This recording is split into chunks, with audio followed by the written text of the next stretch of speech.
Welcome back, everyone.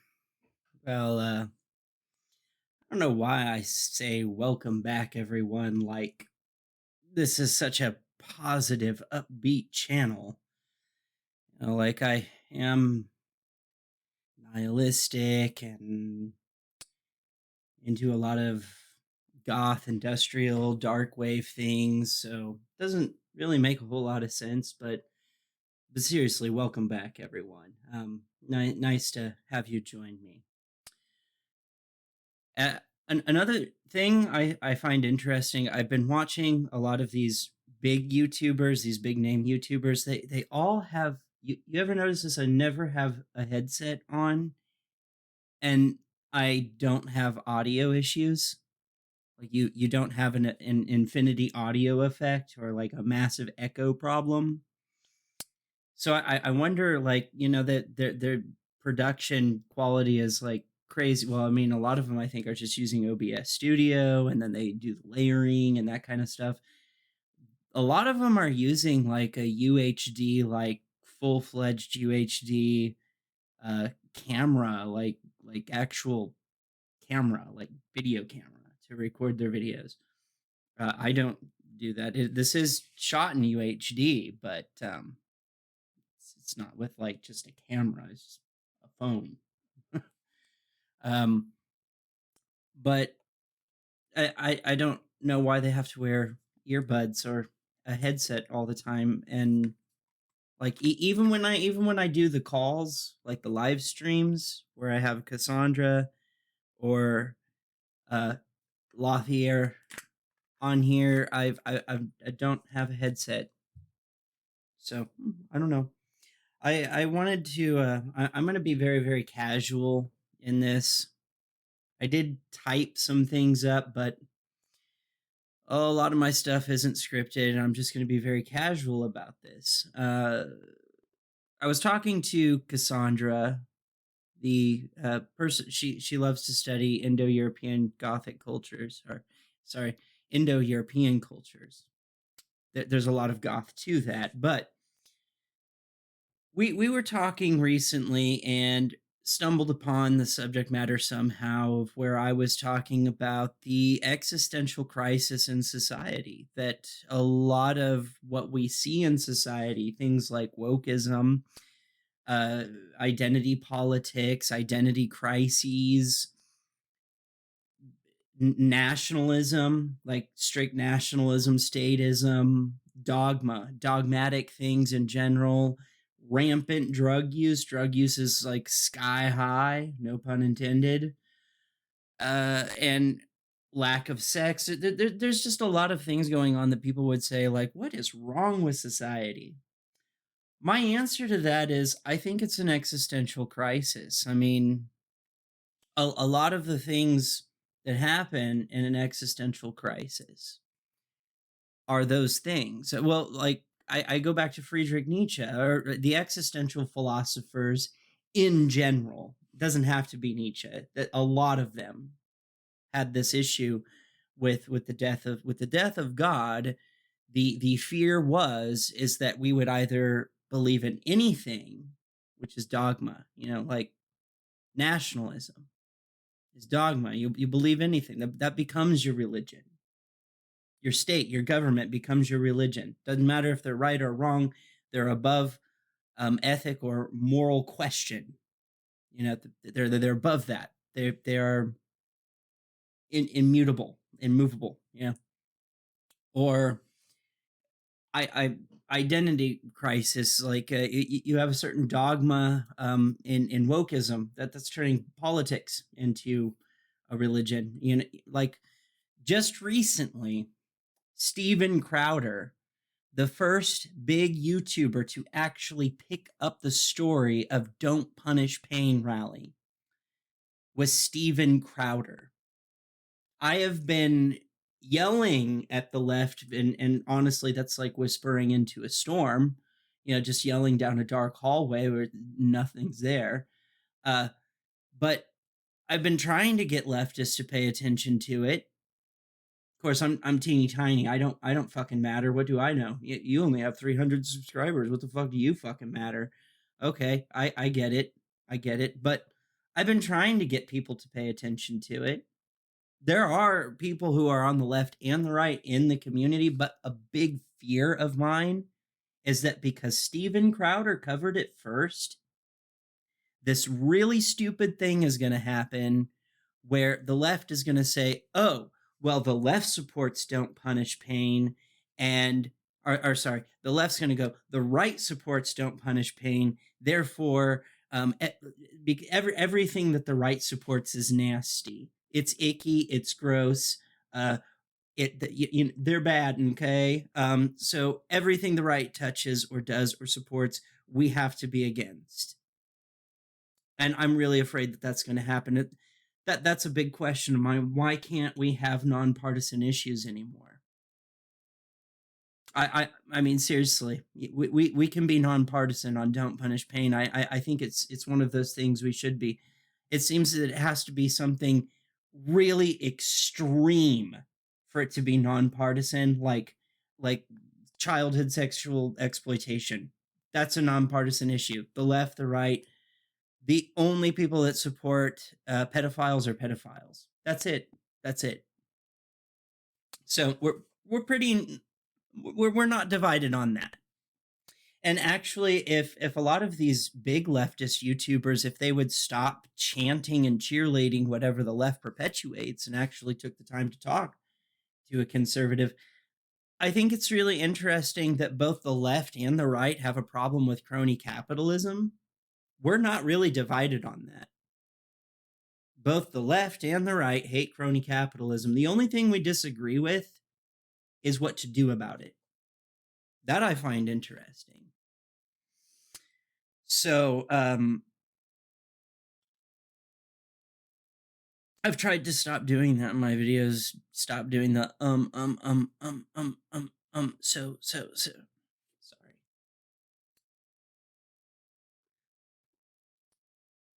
Give me a minute.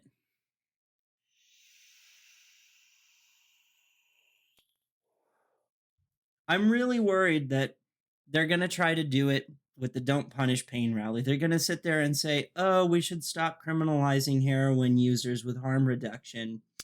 But fuck opiate pain medications because they're given to you by big pharma and they want you to be addicted so they can collect money on you. Okay, let me clear something up. Gabapentin costs way more than opiate medications. It's reported to be more addictive than opiate pain medications. Okay, so you could go in. Without insurance, I think gabapentin hits somewhere around between $200-$500. And with insurance, some people pay $80 per bottle of gabapentin with insurance. You could get a bottle of opiate pain medications without insurance for $30, and it lasts you a month. Okay, so I'm not going to get into that but the big fear is that it's going to become a partisan issue because the right said, oh, we support don't punish pain, and then the left's going to be like, oh, well, we can't support don't punish pain because the right supports it. And that's the wrong way to think. That's not thinking critically. That's not thinking rationally. That's thinking dogmatically. It's an us versus them. It has nothing to do with facts or reality. It's just our political opponents like it, so we can't. Can't be nonpartisan, I guess. But a lot of the dogma and the identity crisis, all that it's illustrated by existential philosophers back in the day. Like I said, their fear is that either we would believe in anything or that we would succumb to the abyss of nihilism. And when I mean the abyss of nihilism, I don't mean being a nihilist. I mean, like, when you get to a point where you're like, well, nothing really matters anyway. Life is pointless. There's no God. there's an expiration date on our life, there's an expiration date on the planet, nothing we really do truly matters in the grand scheme of things. Then you get to things like ephialism and antinatalism, where they're like, fuck it, let's just get rid of humankind and life in general. Fuck it. But a lot of what you see when people really get into that nihilistic abyss is hedonism and massive drug use. So, you've got people with identity crisis, oh my God, what does it mean to be male anymore? Oh my God, what is the definition of a female? Like, that's a really hard question. It's not, you can define what a female is biologically. You can define what it is sociologically, and you can define what it is philosophically. And that would encompass not only biological sex, it would also encompass gender identity. So there's a way you can do that where you don't end up with a bunch of insulted people. That is possible. That is. It's annoying that you have to do that. I think that we should be able to just give the biological definition of a female and imply, yes, we know trans women are real women. Okay, that's fine. Why do we have to go over this? I think it's implied. It's just one of those like. Do you want, like, if I give you the definition of the Iliad, do you want me to read the entire Iliad to you, or do you want me to just talk to you about how it's the story of Achilles, and most people go, oh yeah, that I remember that. So no,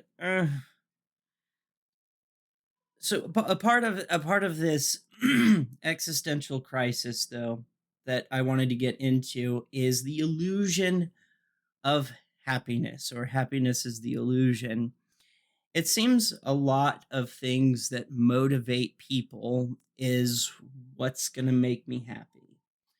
We do this via consumerism. Like, oh my God, I can't wait to get the new PlayStation. If I get the new PlayStation, it's going to be so exciting. I can't wait to try out all these new and exciting games, and it's the graphics are going to be amazing, and it's a brand new system, it's seamless, it's wonderful.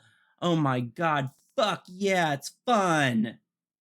And then like a year later it's just like, yeah, I have a PS5. So it seems that no matter how hard we try, we even like, like, oh, marriage, oh my God, I'm horny, I'm inhalated, I have all these feelings. That doesn't last forever. Inhalation. Neurologists, psychologists, social scientists, they've all put an expiration date on that. It seems to be that the inhalation that is involved with pair bonding in a relationship only lasts, I think, 3 to 4 years, and then it. So yeah, pair bonding is not about that like giddy feeling, that puppy dog feeling, the oh my God, I want to spend every waking moment and smell your farts. No, that doesn't last, and that's been psychologically shown that doesn't last. That doesn't mean that the people aren't in love with each other. It just moves into a different part of the brain and becomes something different. And that part of the brain was discovered by Helen Fisher, neurologist. Again, not going to go into that. So marriage is another one. It's like, oh, if I get married, I'm gonna be happy. It's almost like people have this concept, this idea that happiness is a state of mind. It's not a state of mind. It's an emotion that you feel due to outside stimulus that is a fleeting emotion.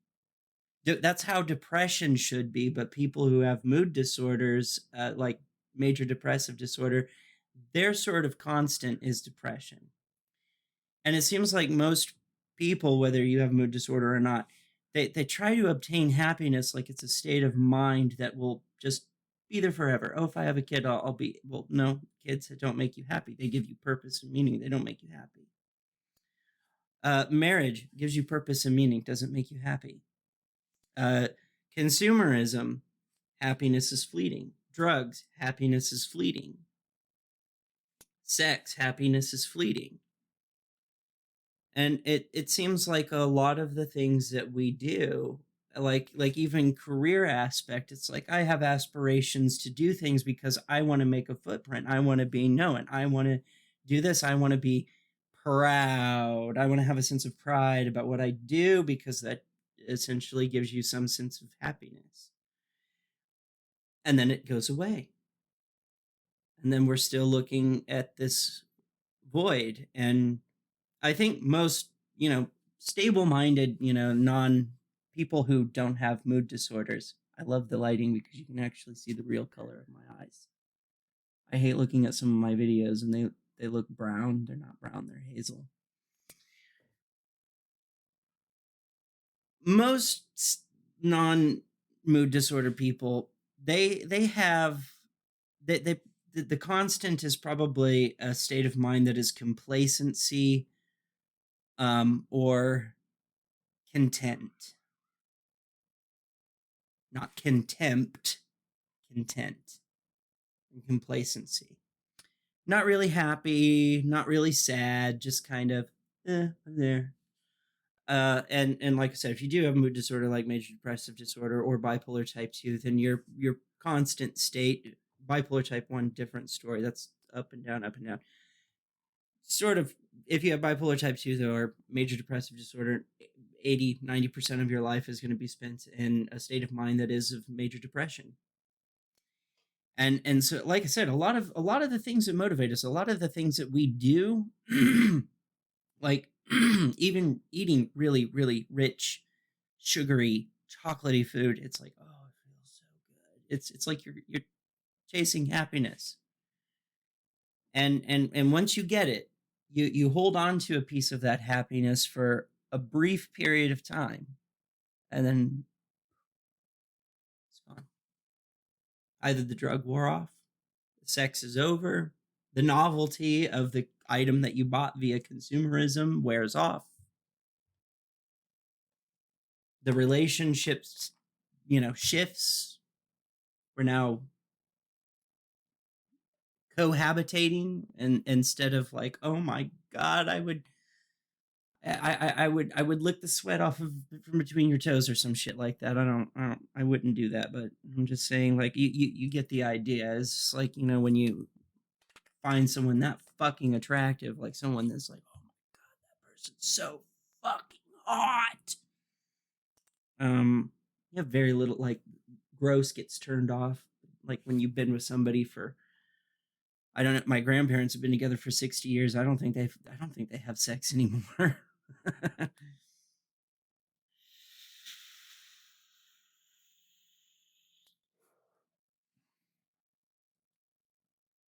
So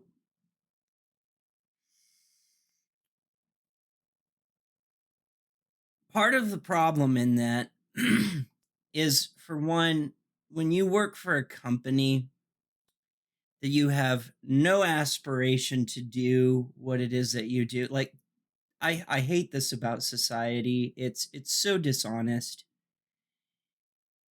A lot of society, the employers that we have, the companies we work for, they like to play this game where it's like it's like we're pretending we enjoy working for them.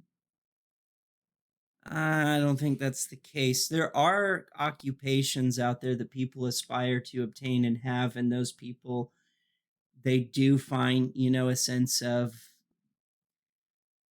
not justification, that's not the right word. A sense of what is the fucking word?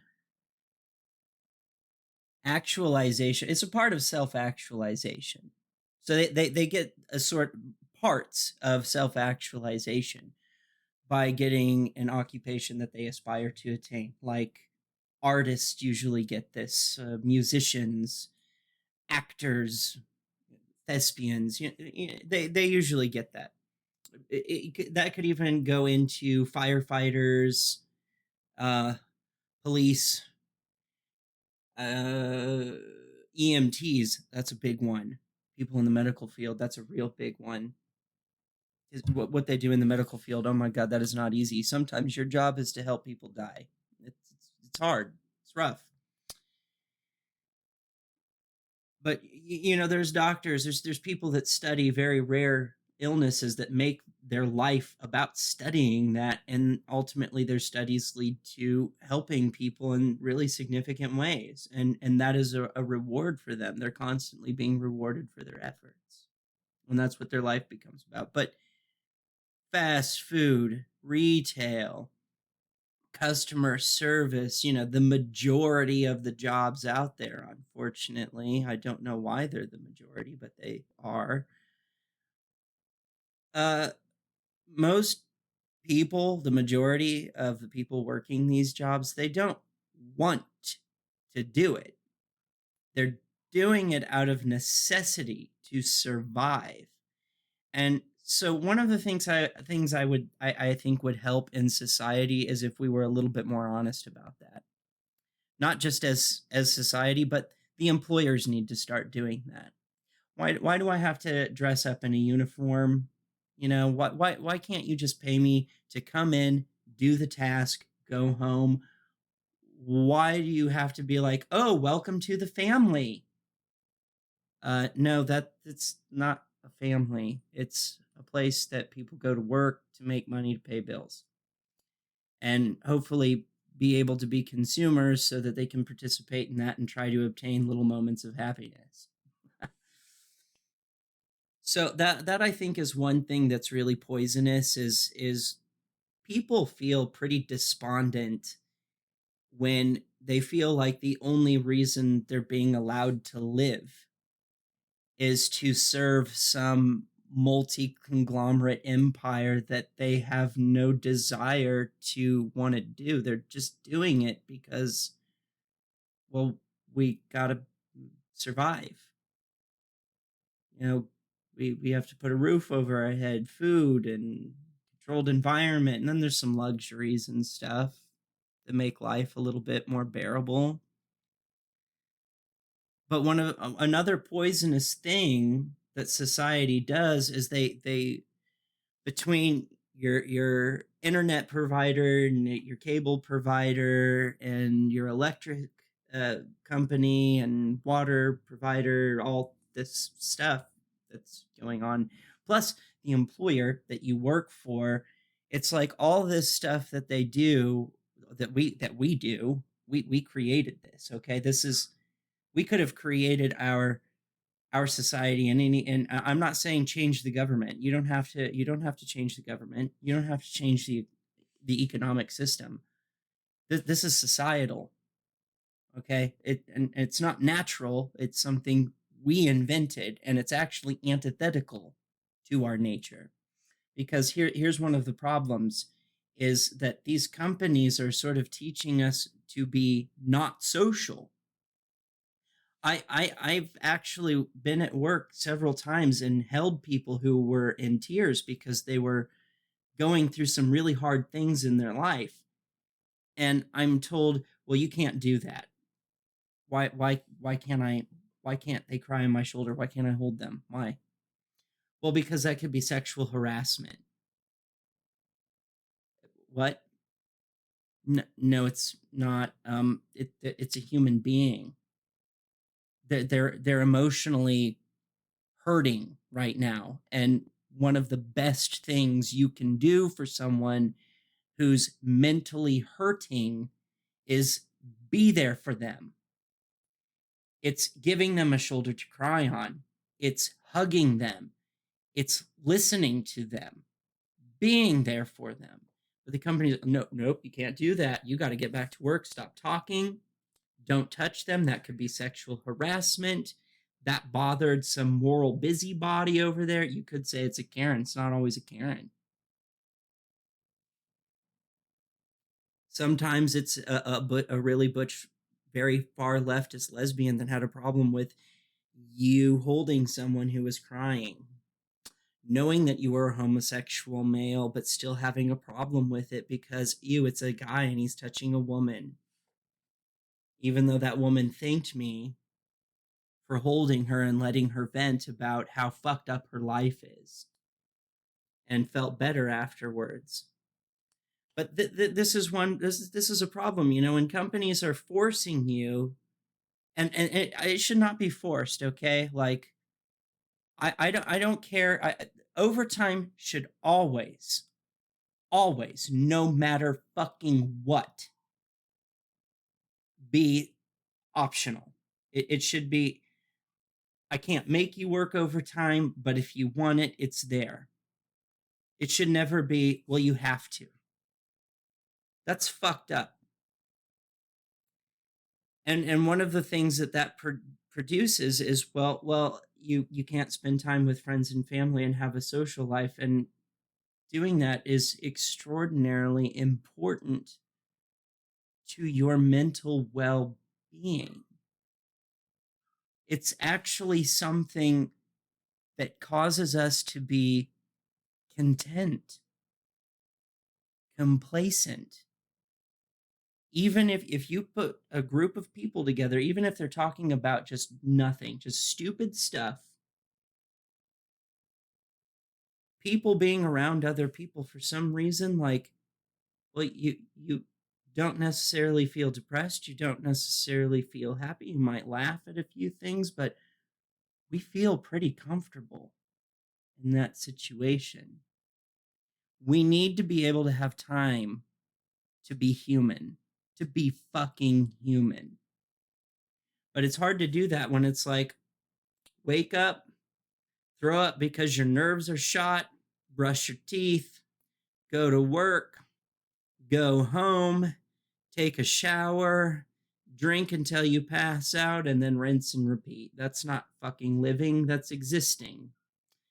And it's really hard to give. See, that's one of the things of the existential philosophers. They said we have to define what life means for ourselves subjectively.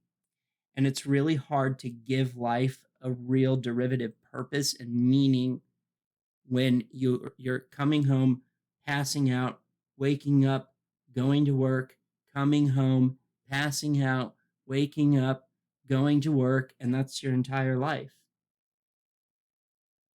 That's depressing. And then we wonder why drug use is so high. These people are desperate to feel fucking good. You wonder why they engage in very risky sexual acts. Well, they're desperate to fucking feel good. They've lost meaning. And I think this is a big problem across the board. We don't need to be working that much. Hire more people so we don't have to do that. There's tons of people that need jobs. There's people with disabilities that could fill in the gaps. Think about that. That these companies are doing whatever the fuck they want. And I hate it. I don't know why they get to do that. They're not people, they're companies.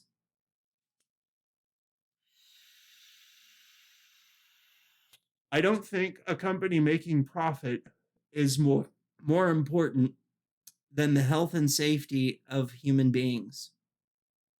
I can't rationalize that. I cannot. I can't.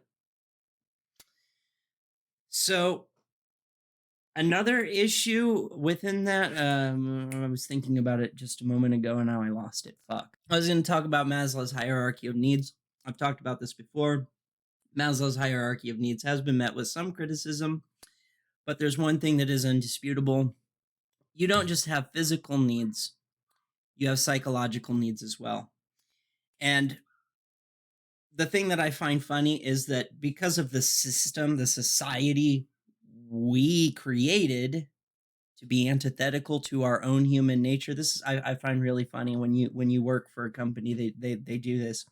We want our employees to be very, very healthy, and it's very important that you get a full night's rest, and Doctors say that it's important that you get at least 7 to 9 hours of sleep per night. And so we want to make sure that you do that. And then on the schedule, it's like you're scheduled back in at the very minimum the state allows, which let's say is 8 hours, but it's like, but I have to go home, I have to eat, I have to take a shower.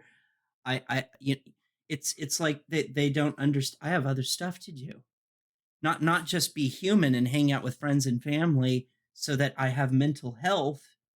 Um, I, I gotta clean, I gotta do laundry, I gotta cook, I gotta do the dishes because I don't want to live in an unsanitary environment that's not healthy for me physically. But the way that they do this is that it's like, oh, I only got 5.5 hours of sleep. I remember one time I complained about this to a former employer. I was like, I'm not going to get enough sleep. I'm going to have trouble going to sleep because I've been working these swing shifts, but predominantly night shifts and overnight shifts. And then you want me to be here at 5 in the morning. You know what their answer to that was? Take Tylenol PM. So I'm going to damage my body and take drugs just so I can do a service for you. Cool. Got it. Supposed to sacrifice myself for the company. Makes me feel real fucking good. Again, it makes you feel like the only reason you're allowed to exist is to work for these assholes. Like, I'm pretty sure that when my parents had sex and created a life, I don't think the idea behind that was, oh, good, another piece of livestock for corporate America. I think that they're like, well, I hope that, he grows up and he's able to have a house and able to have a partner and friends and family and see parts of the world and experience what life has to offer before he dies and is able to be self-sufficient before we die. And you can't to be self-sufficient, you can't do the rest. You have to sacrifice your physical health and your mental health, and that is so counterproductive. Companies will say that the more mentally healthy and physically healthy our employers are, we get better productivity, but they do a lot of things that are counterproductive to mental and physical health. I don't understand that. That makes no sense. If you truly want your employees, the people, to be mentally and physically healthy, you have to do things that allow them to be that.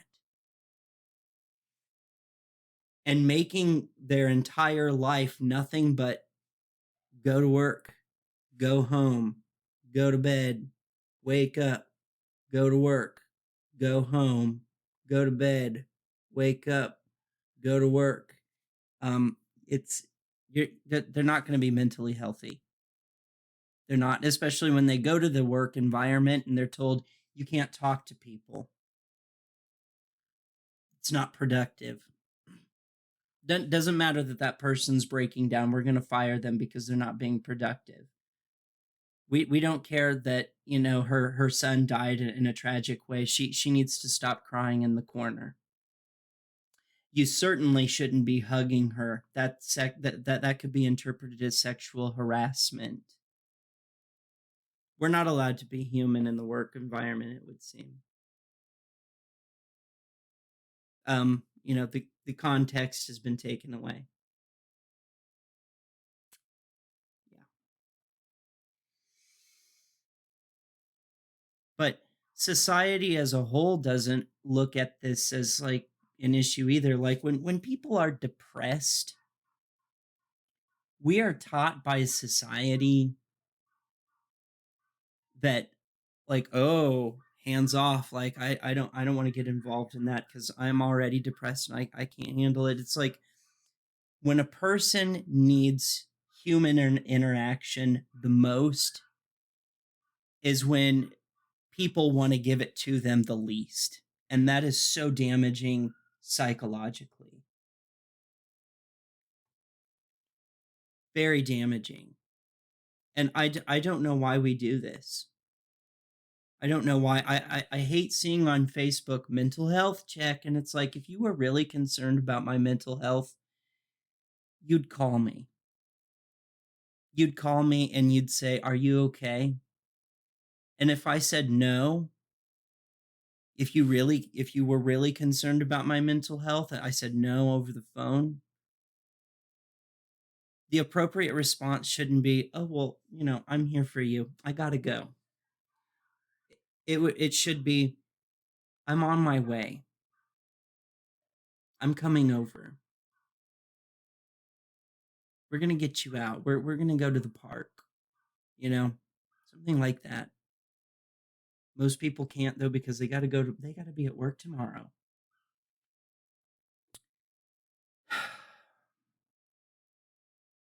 So I think these things are contributing to the existential crisis.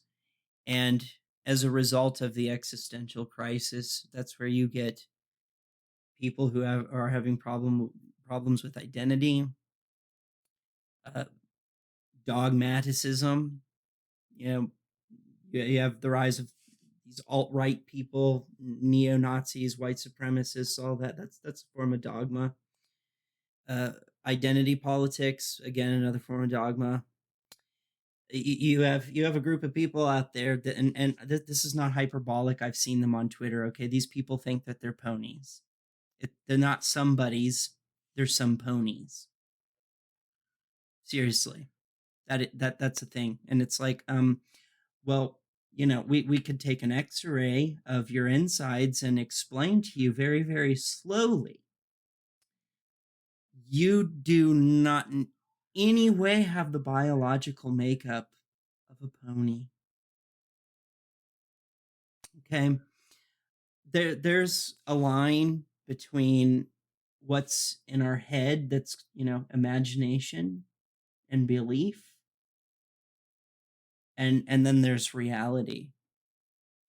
And that's what I mean. People are having identity crisis. That's an identity crisis. If you think you're a pony, you have an identity crisis. You need help.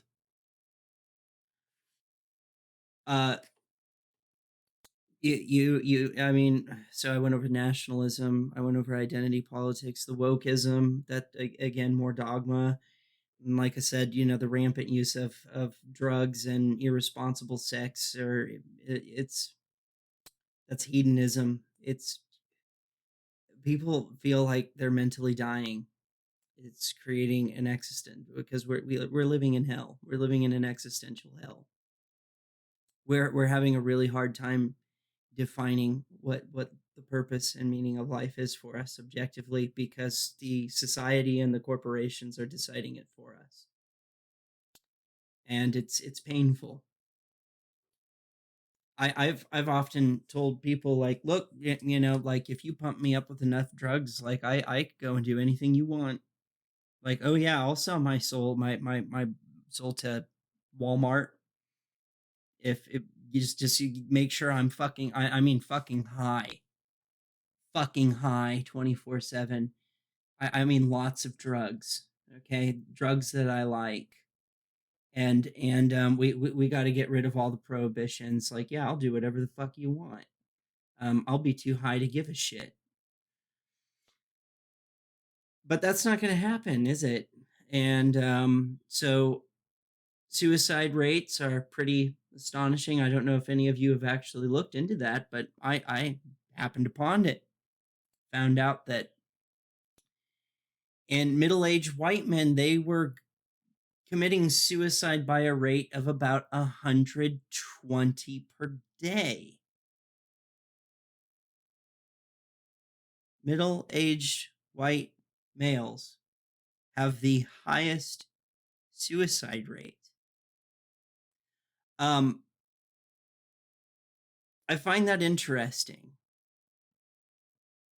Some of the top suicide rates used to be LGBT people,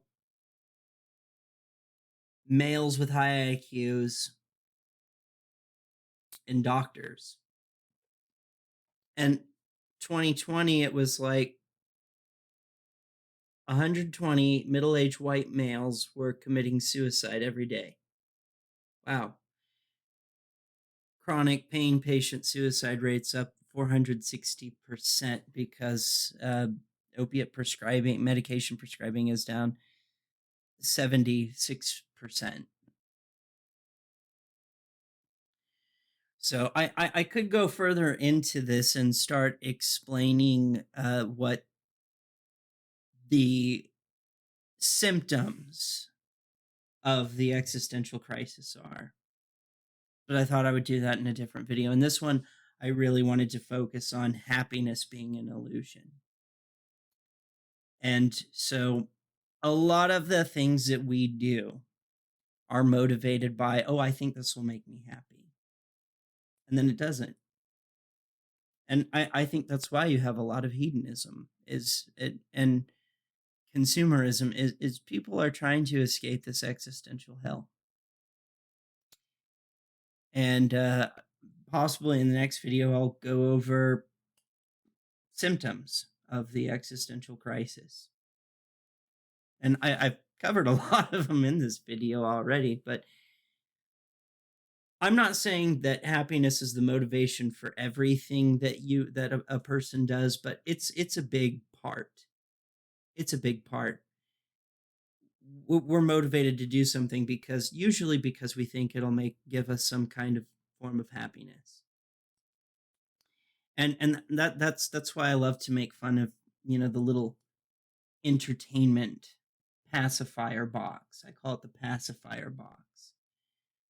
PlayStation 4, the network, I could talk about social media and all this sort of stuff contributing to the existential crisis or it being a symptom of it. But a lot of things are symptoms of it that we don't even realize are symptoms of an existential crisis. Oh, yeah. Oh, yeah. I've covered this in the past. I'm going to show you a quick graph here of Maslow's hierarchy of needs. I really love this one. And like I said, Maslow's been criticized, but even the people who criticize this, even they admit it's really hard to find an example that goes against this. It really is. The biggest thing that they dispute is the order, not the actual things in it.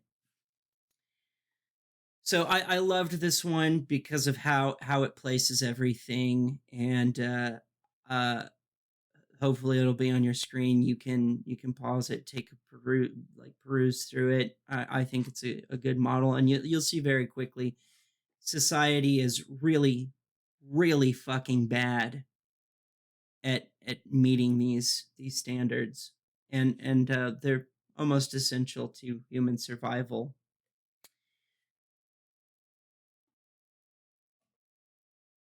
Yeah, I didn't even mean for this video to be as long as it's going on for 43 minutes now. Shit. Yeah, so I've done a video about the existential crises in society before, but as I was talking to Cassandra, it reminded me that, well, I guess, there are new people coming on this channel. There are people that have forgotten about these videos, and maybe it would be good just to make a video reminding people that there is an existential crisis in society, and happiness is an illusion. Every time you obtain it, it's only fleeting because it's an emotion that you feel due to outside stimulus, and then it goes away. It's an emotion. It's not a state of mind. Complacency can be a state of mind. And ultimately, that should be the goal, not gazing into the abyss of nihilism. That's not being a nihilist. That's just being depressed. All right. Let me know what you think in the comments section below. And I mean, always welcome. And like, share, subscribe, all that good stuff. With that, I'm out.